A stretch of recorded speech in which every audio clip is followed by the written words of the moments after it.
দেশখনৰ ফাৰ্মাৰসকল ইয়াৰ জৰিয়তে কিদৰে বেনিফিট লাভান্বিত হ'ব আৰু অসমৰ 17,45,000 কৃষকৰ বেংক একাউণ্টত তেওঁলোকে 381 কোটি টকা লাভ কৰিব। আপোনালোকে জানে যে প্ৰত্যেক কৃষকে 6,000 কৈ 2,000 কৈ এটো 17তম কিস্তি।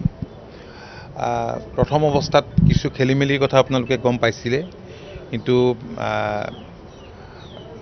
এতিয়া ৰাজ্যখনৰ ইমান কৃষকে বেনিফিট পোৱাটো আমাৰ কাৰণে ডাঙৰ কথা আৰু মুখ্যমন্ত্ৰী ডাঙৰীয়ায়ো প্ৰকৃত কৃষক যাতে বঞ্চিত নহয় সেই দিশটোৰ ওপৰত যথেষ্ট গুৰুত্ব আৰোপ কৰি জিলা আয়ুক্তসকলক এই কামত জড়িত কৰিছিলে, অন্যান্য বিষয়া কৰ্মচাৰীক জড়িত কৰিছিলে।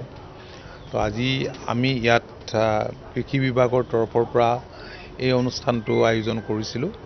ইয়াত কৃষকসকলো উপস্থিত আছিল, আমাৰ বিষয়াসকলো উপস্থিত আছিল, নিমন্ত্ৰিত অন্যান্য ব্যক্তিসকলো আছিল এই গোটেই প্ৰক্ৰিয়াৰ লগত জড়িত। ভাল লাগিছে আৰু কৃষকসকলেও তেওঁলোক উৎসাহিত হৈছে। দুগৰাকী কৃষক, যি দুগৰাকী কৃষকে ইয়াৰ পৰা কিদৰে কৃষকসকলে উপকৃত হৈছে এই কথাখিনি তেওঁলোকে প্ৰকাশ কৰিছে। আমি দেশৰ প্ৰধানমন্ত্ৰী নৰেন্দ্ৰ মোদী ডাঙৰীয়াক এই বৃহৎ পদক্ষেপৰ কাৰণে আন্তৰিক ধন্যবাদ আৰু কৃতজ্ঞতা জনাইছোঁ।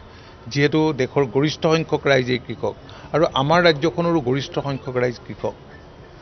আমাৰ ৰাজ্যখন কৃষি প্ৰধান ৰাজ্য আৰু ইয়াৰ উপৰিও PM কিষাণৰ উপৰিও ভাৰত চৰকাৰে কৃষকসকলৰ কল্যাণৰ কাৰণে যিবিলাক আঁচনি গ্ৰহণ কৰিছে, যেনে প্ৰধানমন্ত্ৰী ফচল বীমা যোজনা, PMKSY, NFSM, RKVY, NMOP এনেধৰণৰ আৰু হৰ্টিকালচাৰ বিভাগৰ HMNES, MOVCD এইবিলাক আঁচনিৰ জৰিয়তে আমাৰ কৃষকসকল যথেষ্ট উপকৃত হৈছে।